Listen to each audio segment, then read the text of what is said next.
Beralih ke informasi lain yang jadi sorotan saudara, guna mengusut kasus korupsi proyek jalan di Mandailing Natal yang menjerat Kepala Dinas PUPR Sumatera Utara yang disebut-sebut orang dekat Gubernur Sumatera Utara Bobi Nasution, KPK menggeledah sejumlah tempat. Hari ini KPK melakukan penggeledahan di lokasi yang diduga rumah milik tersangka Topan Ginting. Penggeledahan dilakukan KPK di sebuah rumah mewah yang berada di klaster Topas, Kompleks Royal Sumatera di Jalan Jamin Ginting, Medan Tuntungan, Kota Medan. Hingga siang tadi penggeledahan masih berlangsung. Sementara KPK belum memberikan keterangan terkait penggeledahan ini.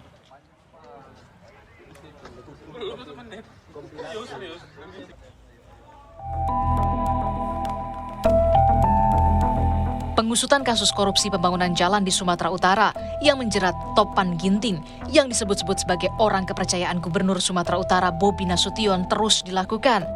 Sejumlah lokasi digeledah, mulai dari kantor PUPR Sumatera Utara, rumah di Jalan Busi Medan Kota yang diduga dijadikan kantor sementara, hingga yang terbaru, rumah mewah yang diduga milik tersangka Topan Ginting di Kota Medan.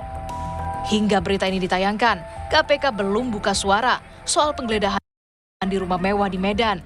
Namun peneliti Pusat Kajian Anti Korupsi UGM menyebut penyidik KPK wajib memanggil pimpinan Topan Ginting yang tak lain adalah Gubernur Sumatera Utara Bobi Nasution.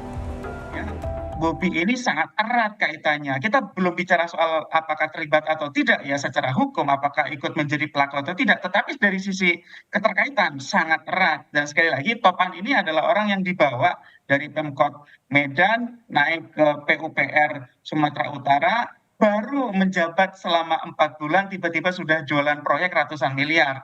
Apa tidak perlu gubernurnya diperiksa? Ya wajib. Karir Topan Ginting yang melejit di era Bobi Nasution jadi wali kota Medan juga jadi sorotan.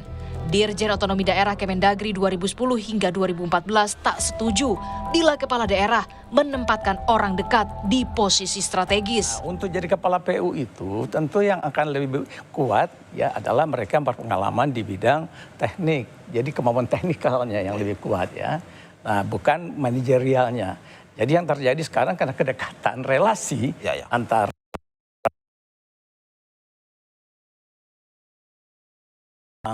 yang memenangi kontestasi pilkada dengan anak buahnya itu sering dibawa itu. Dan fenomenanya bukan di Medan aja, around the country, di seluruh pelosok itu asal ada bupati menang jadi gubernur, anak buahnya di kabupaten itu dibawa. Itu mengganggu sekali bagi birokrasi di tingkat provinsi. Usai orang dekatnya ditetapkan sebagai tersangka, Bobi Nasution sudah menonaktifkan Kadis PUPR tersebut.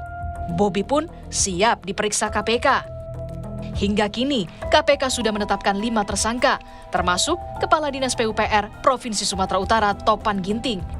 Dari tangan tersangka, KPK menyita uang 231 juta rupiah yang diduga sebagai komitmen fee pengaturan proyek jalan di Sumatera Utara dengan total proyek 231,8 miliar rupiah. Tim Liputan, Kompas TV.